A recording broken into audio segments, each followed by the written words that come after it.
The matter in Rome, it's settled? It's settled. And yet I'm told there was someone else in the room. A civilian. She saw nothing that means anything. You've never left a thread hanging in your life, Isaac.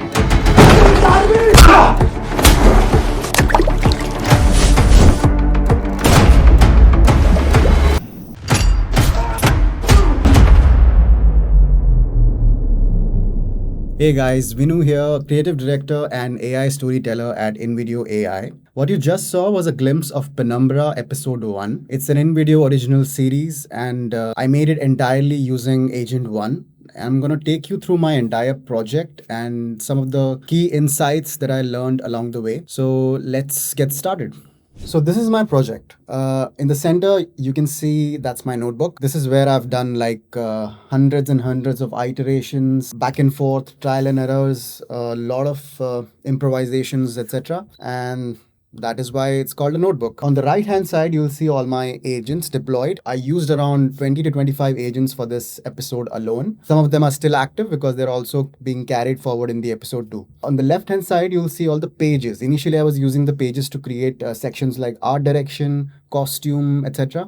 But then eventually I started using pages for different sequences and different parts of the episode as well. A fun fact, Penumbra was made on the fly. I had no screenplay, no pre-production plan, no visual references, no script, nothing. Everything that you see in the episode is built scene by scene, step by step, sequence by sequence, brainstorming with the agents and training the agents to communicate and think like me and understand my vision. Every agent was simultaneously building different scenes across the entire episode.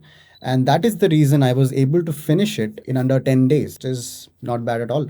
So the first thing I did was create an agent for context. Like I said before, Penumbra was made impromptu, but I had some vague idea about the kind of characters that I want, the kind of format, genre. It's supposed to be live action. It's supposed to have 2 lead characters, some personality traits of these characters and things like that. So that's all I had, and I fed the agent with those information, and that was enough for me to get started building the character sheets. To be honest, this was my favorite part about working on this project. Basically, harnessing the power to create any kind of character I want. I can build someone as cool as Johnny Depp, I can build someone as charming as Tom Cruise, but the story always precedes. If the story demands that the person should be someone who can blend in a crowd, then that's what I have to convey. And that's what I did. I even specified that if my character is in a room full of suspects, I don't want him to be shortlisted at all. I also mentioned a reference character, an actor's name, and I mentioned that I like the show called The Day of the Jackal. Eddie Redmayne is the lead, and he looks like a very ordinary person, but he's also a contract killer. So when I mentioned that reference, I was able to come to my character and finalize him much faster. Same thing with Vera, our female co-lead. While skimming through a lot of options, I bumped into a character with a mole on her face. I quite liked it. It was quite unique to me. I logged her, built the character sheets, and I made sure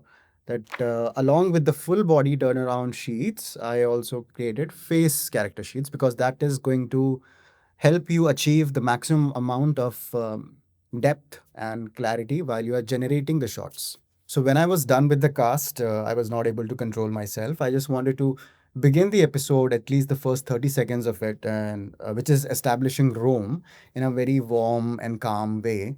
So I did some personal research. I went to TripAdvisor and stuff like that. And I've never been to Rome myself, so I had to just skim through some options of things that I can show, like Trevi Fountain or the artichoke. And artichoke is what gave me the idea of actually executing that match cut from dipping the artichoke in hot oil, cutting to drowning the person in the tub. And the way I'm talking to you right now is exactly how I was talking to the Agent 1. I was expressing everything. I was expressing rough ideas. I was expressing my emotions, even my frustrations about something, even my rejections.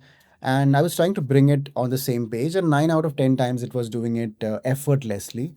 It made me feel like I'm on this chair and I can just command, and it was handling the technical parts of image generation or video generation, whatever it is. Like I was brainstorming the first sequence, and it was giving me the sequence in text format. I was okay with it, but I wanted to visually see it as well, so it gave me a storyboard as well, and it was good enough for me to start generating the high quality images and pushing it to the video generation models. Now, talking about generations, there are different ways to do it. Some people prefer different models for different kinds of things. Like some people say action sequences are great on Cdance. Some people say slow motions are great on Kling. For image generations as well, some people prefer Recraft. And there are different ways to do it. But I'm a person who prefers working with one image generation model and one video generation model that does decent in across all kinds of things and genres, because it saves me time to later on recalibrate things and color grading in post. So I asked Agent 1 to generate every image on Nano Banana models and every video on Seed Dance only. And it added that as a strict rule, and it would not go and cross that unless and until I specifically ask it to do. So before I get into the fight sequence, or any sequence involving people, you should understand that this is something that I learned. Even though you have your character sheets ready, I'm assuming that you will build those character sheets into costumes as well. But your costumes will have to change according to the situation the entire sequence is going to form. Like, for example, if there is a fight sequence, there is a certain way a person is looking like, what he's wearing before the fight. For example, if he's taking off the blazer or jacket or something in the middle of the fight, then you'll have to create a character sheet or turnaround sheet for that as well without the jacket. Then, for example, in the fight sequence he's getting a lot of scars or bruises, at least for the face you'll have to create a separate turnaround sheet. The consistency remains, and it is very important, because if you're relying on the model to do that for you, it's going to take a lot of frustrating efforts for you to get that right, and is just a waste of time. So you should make sure of whatever sequence you're building, just make different character sheets according to the progress of the sequence. Anyway, getting into the fight sequence, I actually made 5 new agents for the fight sequence. Since I'm not a fight choreographer, I only had the idea about the sequence of events that are going to happen. Carlos, the bodyguard, is going to enter the hotel room. He's going to witness his boss's body lying inside the bathtub. He's going to go check it out. There's going to be an ambush from behind from Isaac. There will be some initial tussle inside the washroom, and then I want them to have a full-fledged fight in the main suite. First half, Isaac is going to lose, like a classic hero turning the events. Isaac is going to win in the second half, and he's going to be absolutely brutal about it. So that's all I had, and that's all I knew. These 5 agents were assigned different tasks. For example, with one, I was brainstorming the fight, I was updating the context right then and there. Another one was generating images. Another one was converting those images into videos. And the remaining were actually developing a different sequence of the same fight. To create the first altercation in the washroom, first and foremost, I asked the agent to create a map of the washroom, different angles of the washroom. And then I placed Carlos in the right position, looking down diagonally, so it looks like he's looking at the tub. And then I asked agent to make it look like Isaac comes from behind and ambushes him and chokes his neck with a towel. It did try a few funny things, but after multiple attempts, I got something which is good, but it was very slow. The movement is very slow.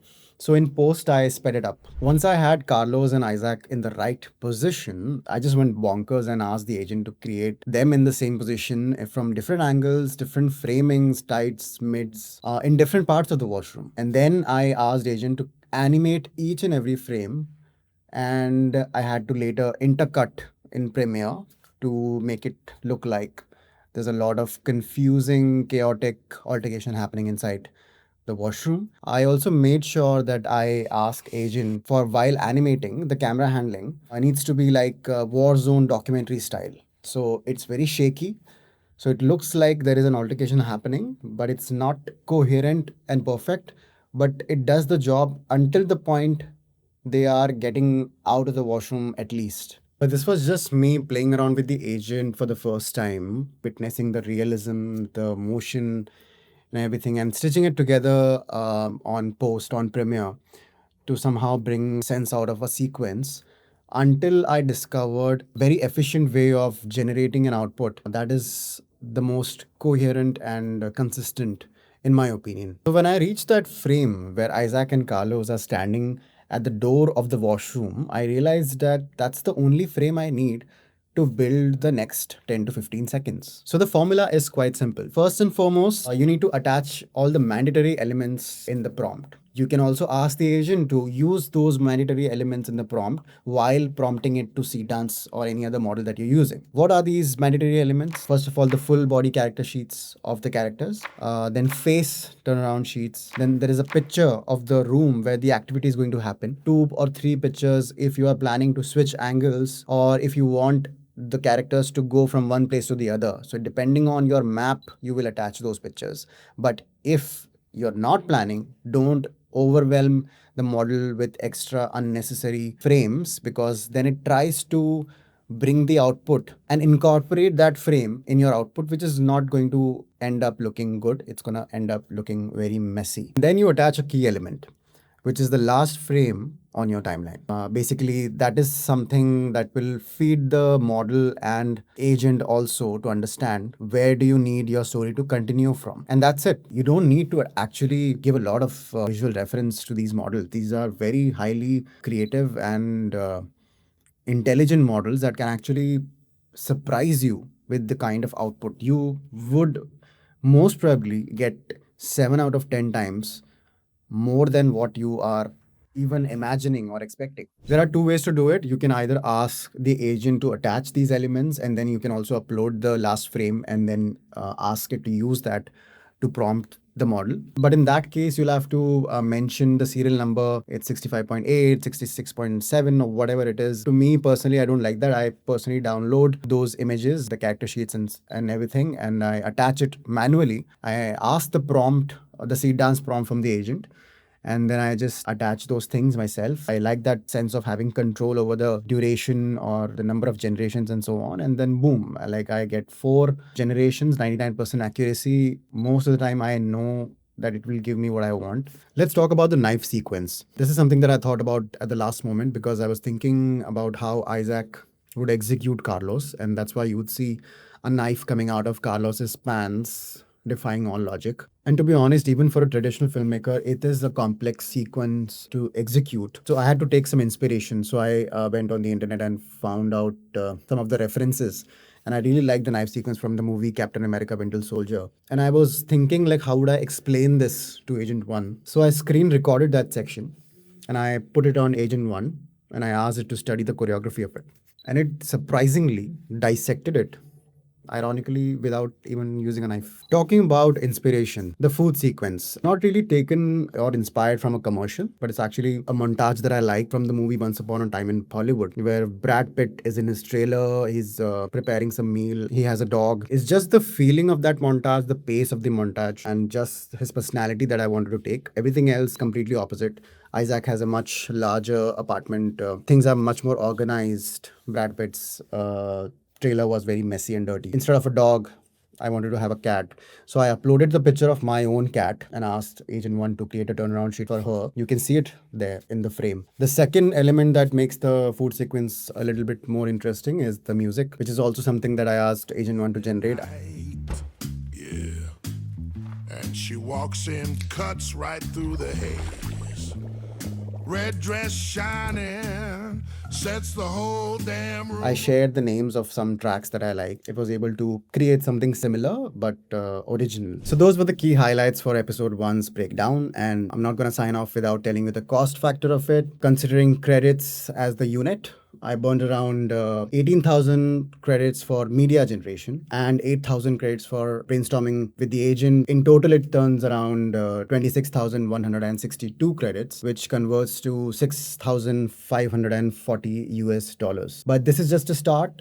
Episode 2 is already done and live. I hope you watch it, and I'm going to come back soon with episode 2's breakdown as well. Stay tuned and see you next time. Vinu signing off.